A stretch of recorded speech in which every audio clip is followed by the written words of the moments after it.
we thank you for your goodness, for your mercy, Lord, for your long suffering, your tenderness and your kindness, how you provide for us, Lord, in every blessed way. We thank you, for you said you would give us everything pertaining to life and godliness, and surely you have done that.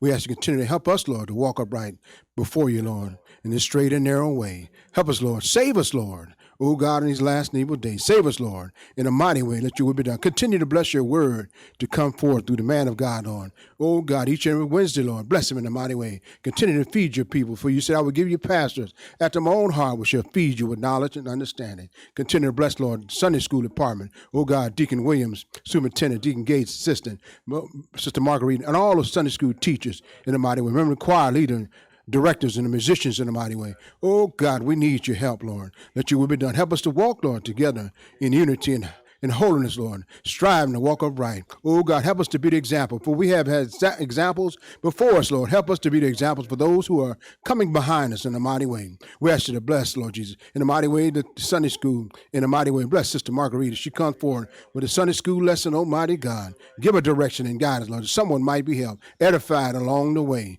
We thank you, Lord, and count you worthy of all glory, honor, and praise. We pray in Jesus' name, amen. Sister Marguerite Washington, amen.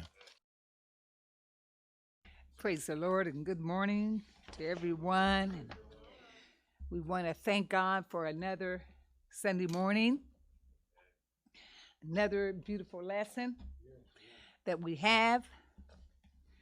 We have a lesson and it's entitled, We Need the Lord. Lesson number 13, May the 30th, 2021. This lesson is our last lesson in this quarter, and we have learned a lot, and we still are learning, and it's beautiful to dig into the scriptures. It's exciting to get into the scriptures. It really helps. Our subject again, it says we need the Lord. We need the Lord.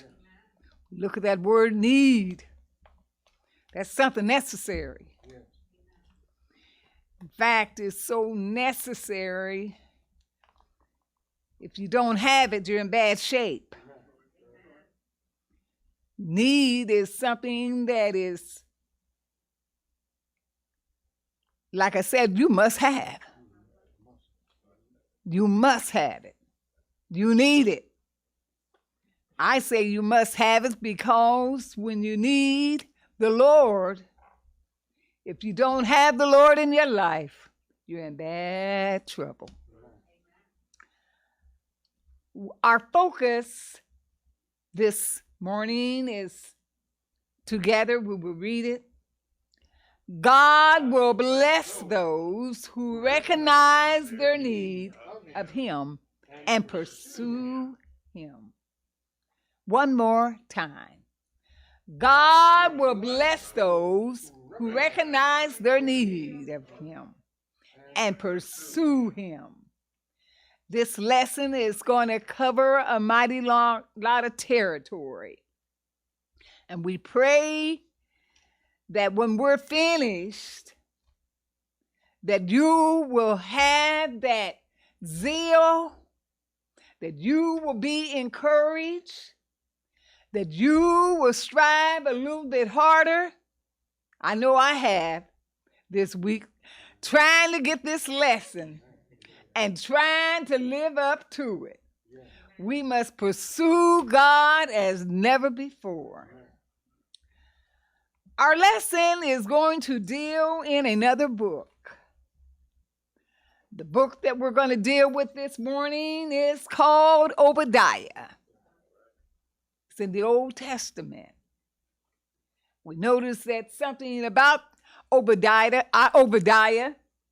We don't talk very much about this book, but it is the shortest book in the Old Testament. Everybody, well, maybe not everybody, but most people know that the shortest book in the New Testament is Jude. But here we can remember the shortest book in the Old Testament, Obadiah. This is another minor prophet. There was 12 minor prophets, but 6 of those minor prophets were to Judah. 6, as I said, were to Judah. And this is Obadiah that we're going to talk about. The name, it means servant of the Lord or worshiper of the Lord. They're really not sure what is the true date of when this book was written. Some say it could have been in 841. Others say it could have been around 586 BC. But we just have to take it. It's full of the Word of God. Our focus verse says together, and it is in Obadiah 1 and 3, the pride of thine heart had deceived thee, thou that dwellest in the clefts of the rock, whose habitation is high, had said in his heart, who shall bring me down to the ground? Obadiah is having a vision right here. And this verse is going to be in our lesson text. So we're really going to deal with it more in our lesson text in verse number 3. But that latter part says, who shall bring me down to the ground? First of all, as we said, Obadiah is a prophet to Judah. And we're going to read verses number 1 through 4. And we're going to get, I believe that we're going to get a lot out of verse number 1 through 4. And I hope I can just kind of slow down. I get kind of excited. But there is so much in here. And we're going to read verses number 1 through 4 together. And then we'll go back. And yes, we'll get to 17 through 21. And I might say there's only 21 verses in this chapter. And it's only one chapter. And we're going to first deal with the first few verses, 1 through 4. Who is it talking to? What's it talking about? Why is this prophet talking about a kingdom called Edom? Let's read verses 1 through 4 together.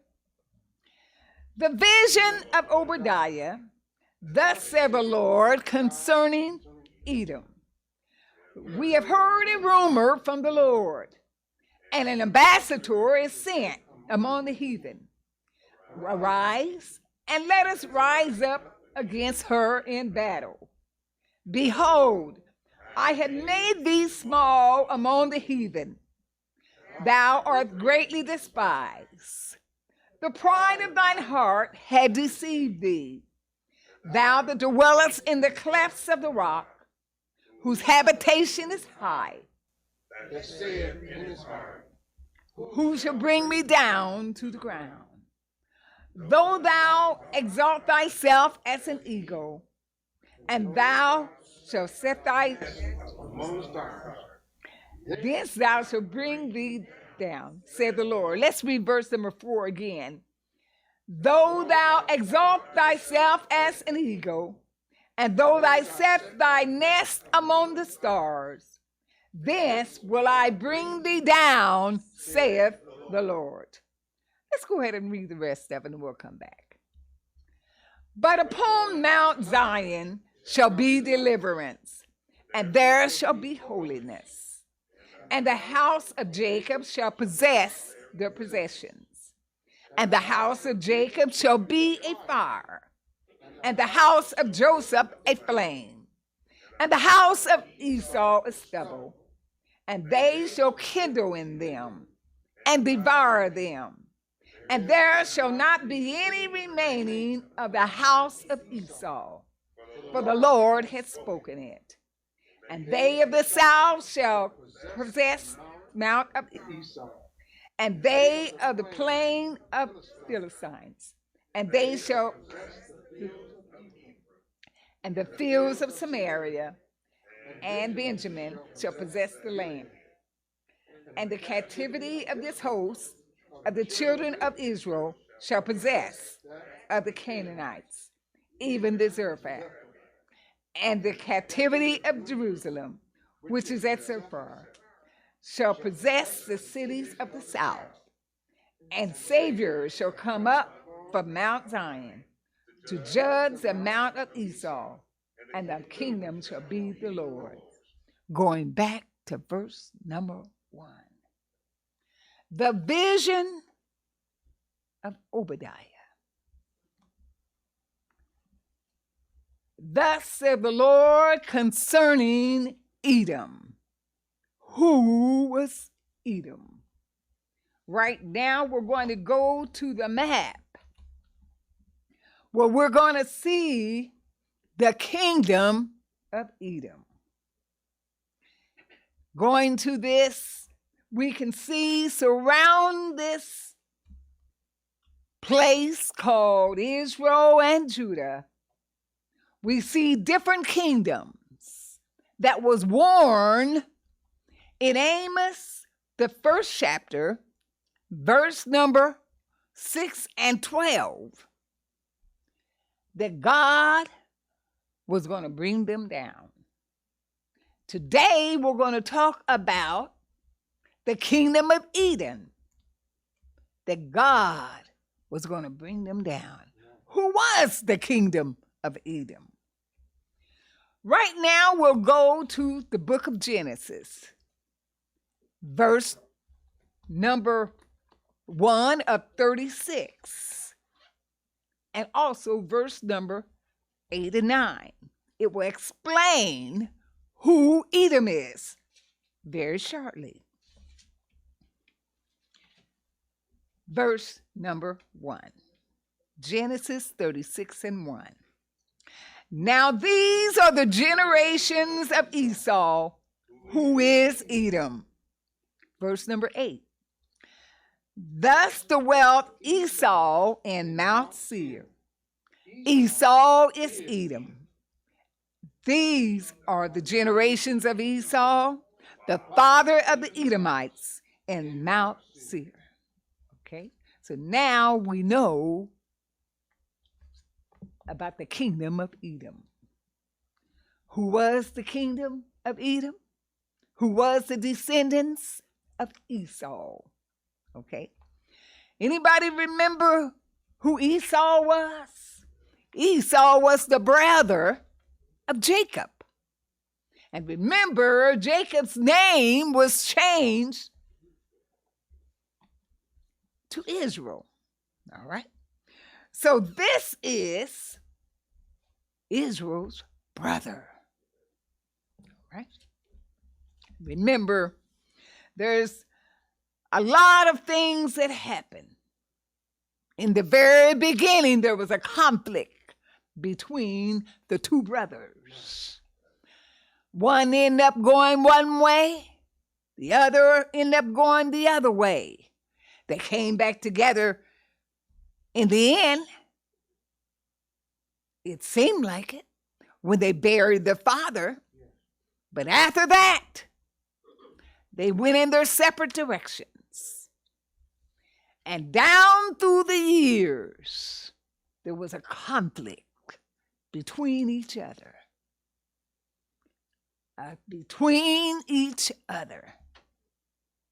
And this brother, all of the descendants, did not have the right attitude.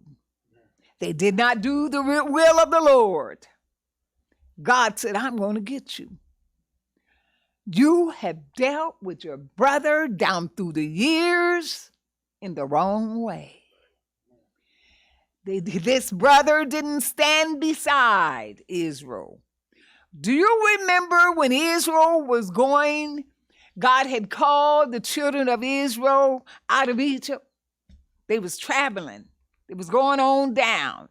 You can find that in Numbers around the 20th chapter.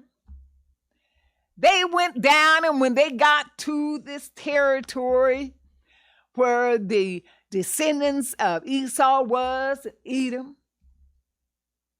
and they asked them, they said, can we cross over? Can we get near your border? And their response was no. Later on, there was a conflict. Requests, conflict with David, conflict with others, time after time.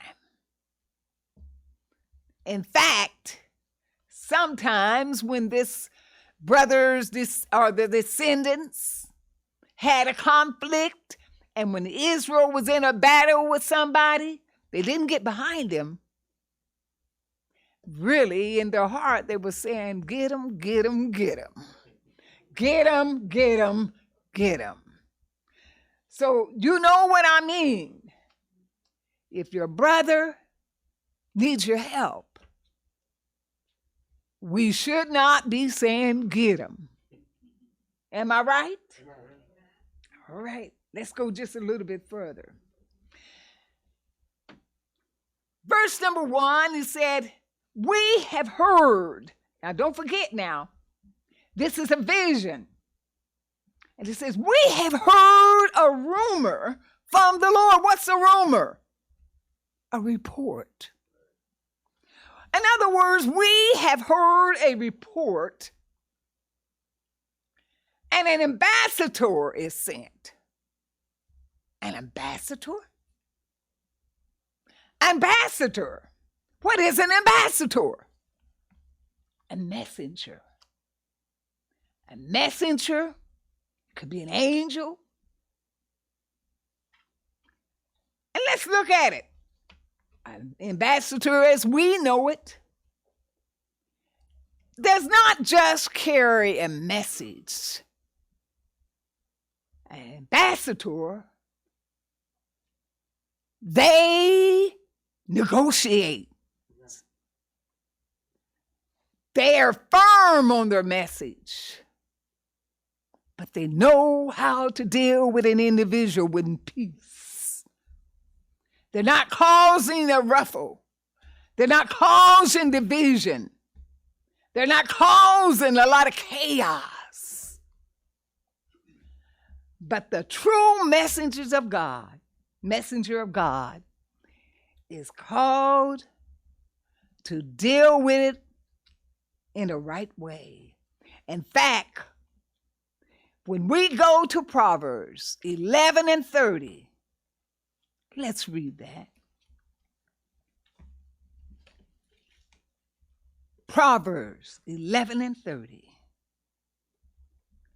The fruit of the righteous is the tree of life, and he that winneth souls is wise. The fruit of the righteous is a tree of life, and he that winneth souls is wise. We can draw somebody, or we can run them away. My Lord, we got to let our light shine. All right. And yet stand on the word of God. Let's go just a little bit further. He said, and that messenger was talking about Obadiah. An ambassador is sent among the heathen. It says, arise, see, and let us rise up against her in battle. Now, do you remember? I know you do. When one country would go wrong, God would rise up another country and punish that country that is wrong. And then what did he say? Later on, I'm going to turn right around and I'm going to get you for how you treated that one. Woo! That's powerful, y'all. Let's go just a little bit further. And God stuck with it. All right? Let us go a little bit further, but we're going to read another verse real quick. We got quite a bit of verses, but we have a lot of territory to cover. And that is Amos 11 and 12. It's just a little bit reminder of the punishment. And this was the brother. Amos 1, 11 through 12. Thus saith the Lord, for 3 transgressions of Edom, and for 4, I will not turn away the punishment thereof, because he did pursue his brother with a sword, and did cast off all pity, and his anger did tear perpetually, and he kept his wrath forever. But I will send a fire upon Teman, which shall devour the palaces of Bozrah. All right? So let us keep looking a little bit further. Now, before we go, well, we're going to go on and go to verse number 2. Behold, I have made thee small among the heathen. Thou art greatly despised. And here he says, I made you small among the heathen. Now, thou art greatly despised. Let's look at that word despise. We normally just think of it as just hated. It's not only just hated, but when you look up and really get into this word, despise, it's going to wrap it up and say that individual would not do the will of the Lord. Remember one scripture, he said, the Lord loved Jacob and hated Esau.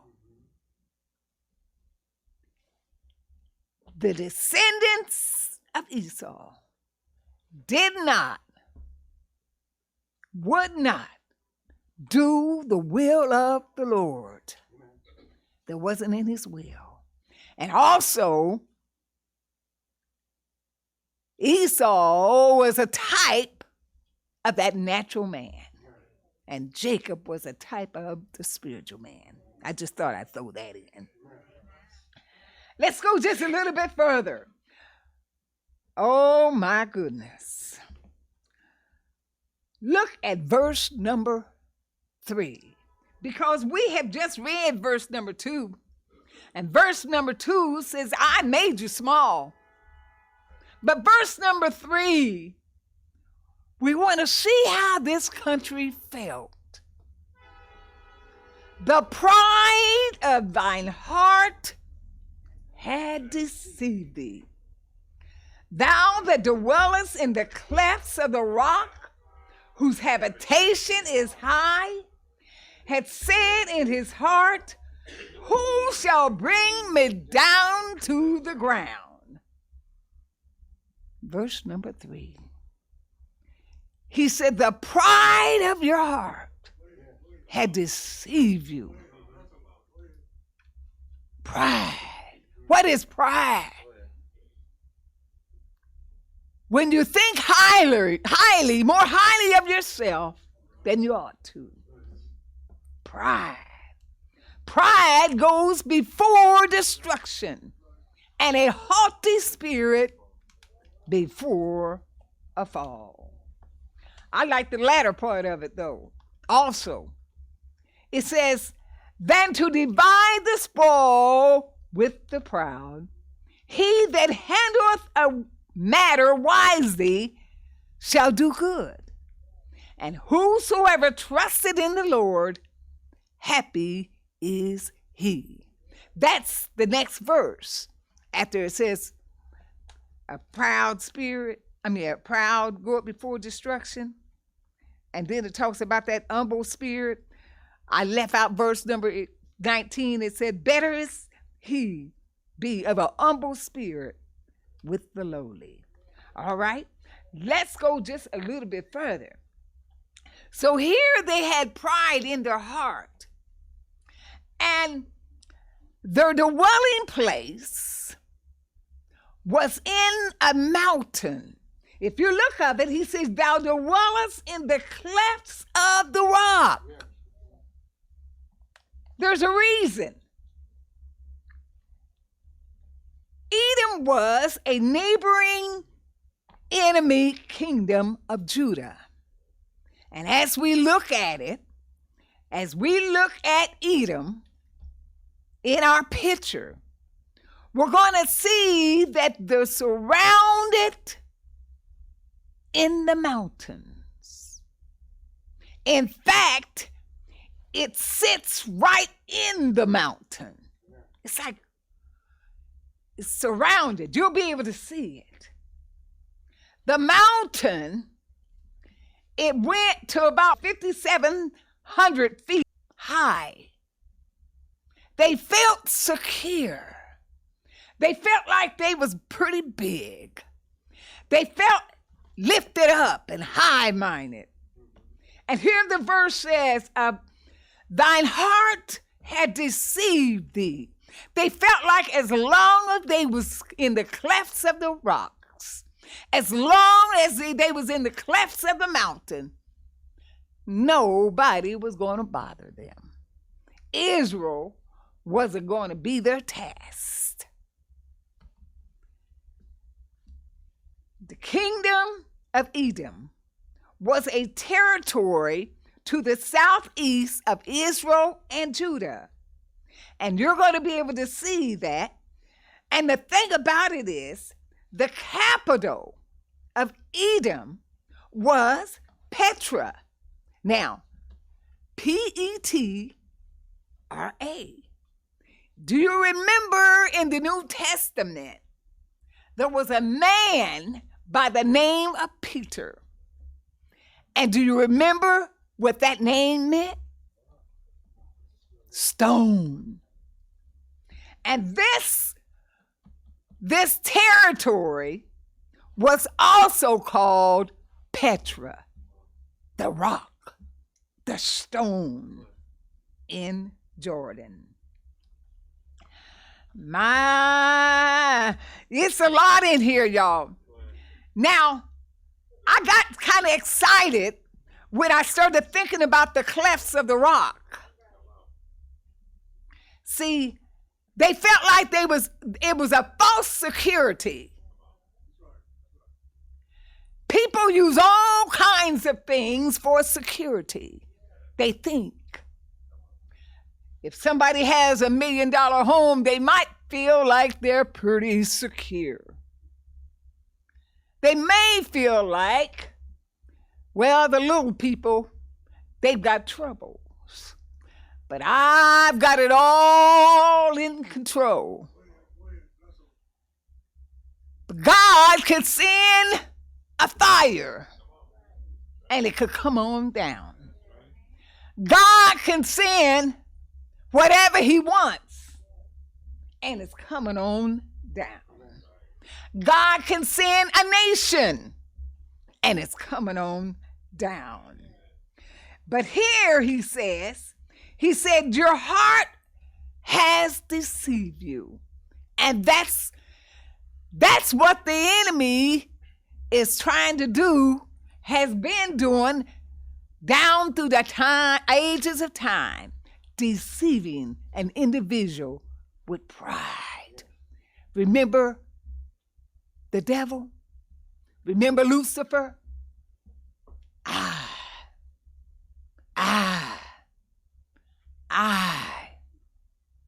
Do you remember Nebuchadnezzar? We'll get to Nebuchadnezzar. Nebuchadnezzar, he had gotten strong. He had gotten, and when he looked at everything that he did, he said he did. He said, look, and one day he got up and he looked over and he said, look what I did. I did this and I did that. I did this and I did that. When he got done, he was brought down. And we're going to see just in a few minutes how he was brought down and what he looked like. Pride. We are so blessed to have the Lord in our life. If you've got the Holy Ghost, you have true security. And this lesson is saying we need the Lord. He is. But look at it. See, theirs was a false security in their cleft of their rock. But what do you know about the rock? The rock, down through the Bible, God said, I'm the rock. Do you remember the children of Israel when they was in the wilderness? They needed some water. He had Moses to hit the rock. Out come water. Remember Daniel? The stone, talked about the stone hewed out of the mountain. The rock. Jesus. I mean, the rock of our salvation. We need the Lord, not false security. Let's go on just a little bit further. It says, whose habitation was high. They was living up there so high. And they truly was. They was thousands of feet up. It didn't look like. And the thing about it, it says, thou dwellest in the clefts of the mountain, but that latter part of that, did you see what it said? It asks us a question. Who shall bring me down to the ground? Do you see what that next verse said? The Lord answered in this lesson, and it may not be the next, it might be that verse, it might be on down somewhere else, but it answered who would bring them down to the ground. The Lord said, I will bring you down. And I thought that was something. I will bring you down. Let's go just a little bit further.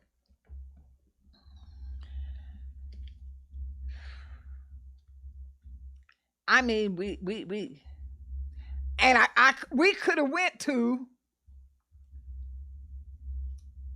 1 Corinthians, the 10th chapter, verse number 4, when we was talking about the rock, talked about the children of Israel, which we talked about it was the rock. But look, he says, and did all drink the same spiritual drink? Remember when they hit that? He says, and they drank of that what? Spiritual rock that followed them. And that rock was Christ. Deuteronomy 31 said, ascribe ye greatness unto our God. Verse number 4 says, he is the rock. His work is perfect. Verse number 15 says, then he forsook God which made him, and lightly esteemed the rock of his salvation. Oh, we could go on, but let's go on just a little bit further. Oh my, I left some of the verses out, but we got time yet. Verse number 4. Though thou exalt thyself as the eagle, and though thou set thy nest among the stars, this will I bring thee down, saith the Lord. You hear? That's the answer. He said he was the one would bring them down. Now, look at that verse number 4. Though thou exalt thyself as an eagle. Why did he say an eagle? Why? An eagle represents leadership and authority. It is the king or chief of the winged creatures. It flies higher than any other bird. The lion is the king of the beasts, the land. You notice he uses both of those creatures? Well, the eagle is known for its power, its strength, its swiftness, its eyesight, his endurance. Oh my goodness. Let's look at that picture of the eagle, the soaring eagle. The eagle's size may not seem real huge to you, but it can reach 16 to 39 inches in length. That's pretty big for a bird. But it only weighs up to 15 pounds, but that's still big for a bird. But let's look at the power. See, they felt like that the heart was deceived. The Bible actually describes and even uses an eagle to symbolize himself. They was nothing compared to God. But God was that and over and beyond. Let's go back to that eagle. When it comes to eyesight, the eagle's eyes are very sharp. They can see a fish when the bird flies over the water. In fact, it's said that their eyesight is 5 times sharper than the humans. The eagle can spot a small and well camouflaged prey, such as a rabbit, from the distance of nearly 2 miles away. That's pretty good eyesight. But look at the Lord. He's that all-seeing eye. He can see the end from the beginning. He can see me, and he can see 10,000. He can see you, and he can see 1,000,000 at the same time. This is some kind of God. See, their heart was lifted, but my goodness, an eagle. Let's look at this eyesight some more. The eagle can look directly into the sun. And as a test of the worthiness of its young, the eagle holds themselves. They'll take the young and they'll face him toward the sun. And the birds, if they cannot stare into the sun and turn their eyes away, you know what that eagle does? They cast them out of the nest. Let's look at the picture of the nest.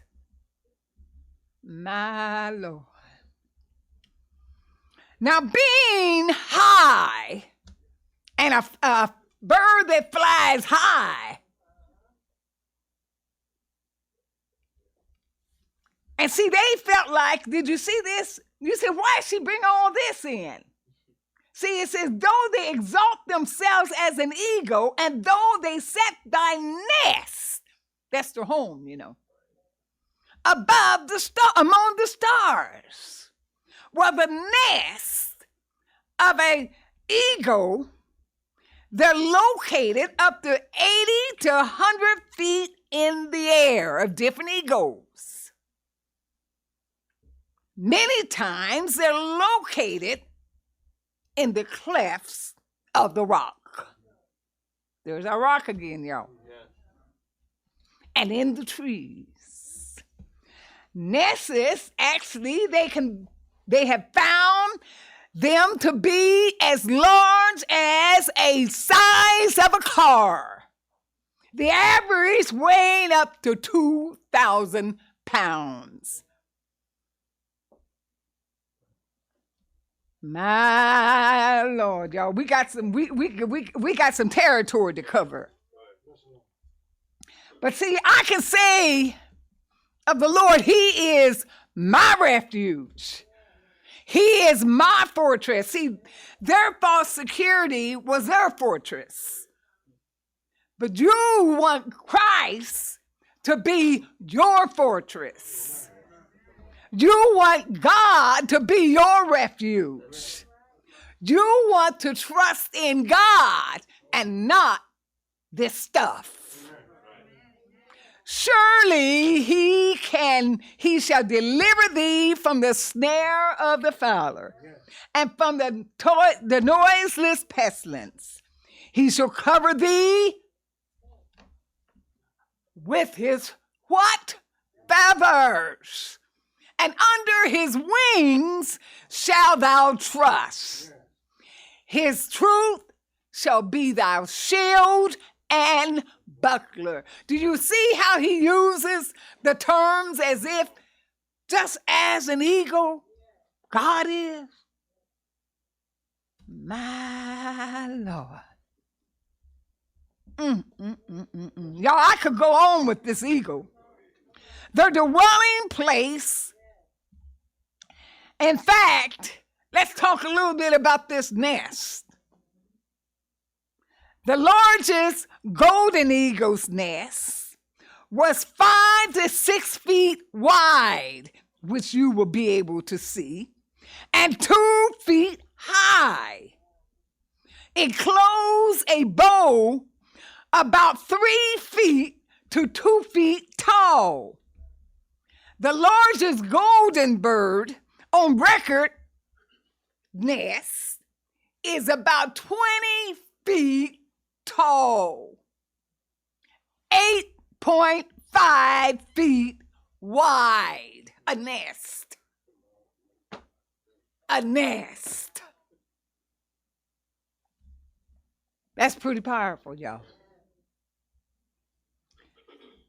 Deuteronomy 32:11 through 12 talks about a nest. Deuteronomy 32:11 through 12. For the Lord's portion is his people. Jacob is the lot of his inheritance. He found him in a desert land and in the waste howling wilderness. He led him about. He instructed him. He kept him as the apple of his eye. as an eagle stirred up her nest, fluttered over her young, spreaded abroad her wings, taketh them, beareth them with her wings, so the Lord alone did lead him. You see, I'm not just throwing stuff together. The scriptures, my Lord, the scriptures explains and different things, and I think it's just something. What does this, what would this say to us?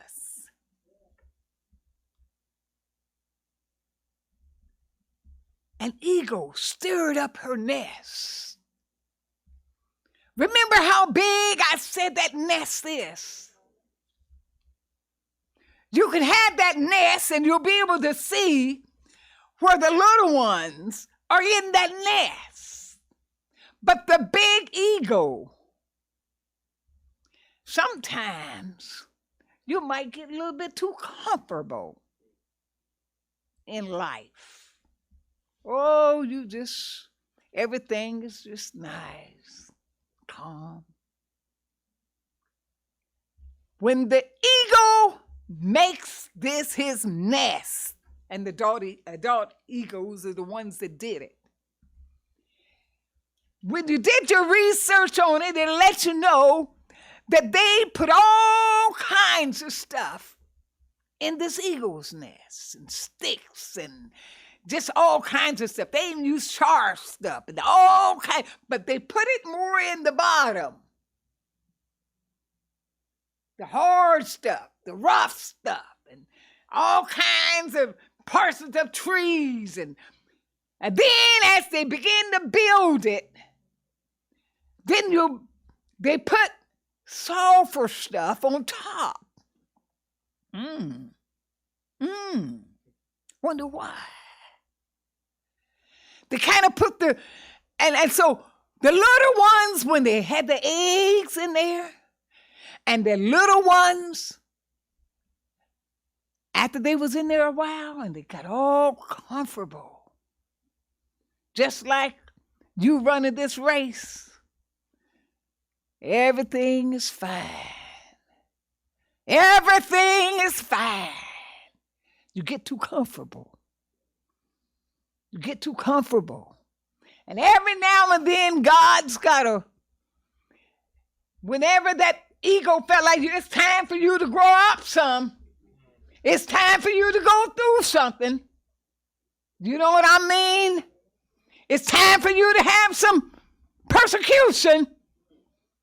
That eagle takes this bill, and that eagle just start knocking stuff and getting rid of some of that hard stuff. I mean, that soft stuff. Just kind of tearing it up until some of that hard stuff, some of them sharp things are sticking up. And what's going to happen? It's hurting. Do you know what I'm saying? Getting them to grow up. I know I got to go on just a little bit further because we got so much the territory to get into. But God wants to grow us up, y'all. We could go on just a little bit further. But this thing is something. And so he uses this eagle. Isaiah in the 40th chapter, and we love that verse. And it says, they that wait upon the Lord shall renew their strength, and they'll mount up with the wings as an eagle. See, we don't want to have, like I said, that false security. We want to grow in him. We want to have strength. We don't have time to go into this verse right here about when they that wait upon the Lord shall renew their strength, how he uses that for the eagle, for when the eagle gets old and there's a whole lot more that we could cover. Because if that eagle, when it got old though, it started losing its feathers. They couldn't do a lot of things. His beak wasn't like it normally was. But he had to go through a whole lot to get renewed. We don't have time to go in that right now. But so let's go just a little bit further. He said, who shall bring you down? The Lord said, I will. Verses number 17 through 21. I realize our time is getting out. But when we look at 17 to 21, he says, Edom, your punishment is coming. Verse number 17 and verse number 18, it says, but upon Mount Zion shall be deliverance, and there shall be holiness, and the house of Jacob shall possess their possessions, and the house of Jacob shall be a fire, the house of Joseph a flame, the house of Esau for stubble. They shall kindle in them and devour them, and there shall not be any remaining of the house of Esau, for the Lord had spoken it. Why did it say that in verse number 17 and verse number 18? When you look at it very closely, it said, upon this Mount Zion, talking about Israel, shall be deliverance. There shall be a remnant. I'm telling you, this right here, it lets you know that there's going to be a time when Israel, there's going to be deliverance in Israel. There shall be holiness. Now notice it says that the house of Jacob shall be a fire. Shall be a fire. It didn't say the house of Jacob will be on fire. It said it shall be a fire. But the house of Esau shall be stubble. What's it saying? Stubble is what's going to get burned up. It says a kindle shall kindle in them. If you know anything about kindling, I remember as a kid about kindling because we lived in the country. And I had to go out there and I had to gather some sticks. I had to gather some kindling. My other older brothers and sisters would laugh at me and say, oh, Marguerite, you didn't do nothing. You gathered some kindling. I had to take an axe and I had to chop wood. And you gathered the kindling? I said, yes, I had gathered the kindling. I thought that was something. But the kindling started the fire. The kindling got burned up. My Lord, this right here, it's going to go, and he goes on, it says, and they, the south, shall possess the amount of Esau. We need the Lord, y'all. We need the Lord. We need him. We need him. And I might say this because I realize Tam has gotten out. Oh, I'm so sorry. I did not cover everything. But look, I think it's necessary for you to read Zechariah 12 and 9. And it shall come to pass in that day that I will seek to destroy all the nations that come against Jerusalem. All the different nations, all those surrounding nations, all those, any of them, and that's why it's so serious when they start talking about Israel. Did you hear what I read? And it shall come to pass that in that day that I will seek to destroy all nations that come against Jerusalem. Do you remember in Genesis 12:3? When it talked about, he told them, he said, I will bless them that bless thee, and curse him that curse thee. We need the Lord. He is knocking at the door of our hearts, saying, come unto me, all you heavy laden, and I will give you rest. Jesus died that we might live again. He died that we might have deliverance from the wrath of God, sin, and peace in God of our salvation. Repent, according to Acts 2:38, being baptized in the name of Jesus Christ, and which will wash away your sins. You must be filled with the Holy Ghost. It's the power to live a holy life that God requires. There is room at the cross for you. God bless you.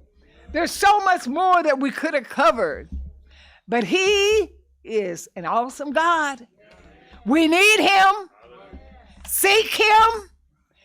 Seek him just like Psalms 42:1. As a heart panteth after thee, my Lord. It's something, y'all. Seek ye the Lord while he may be found. Call upon him while he is near. God bless you.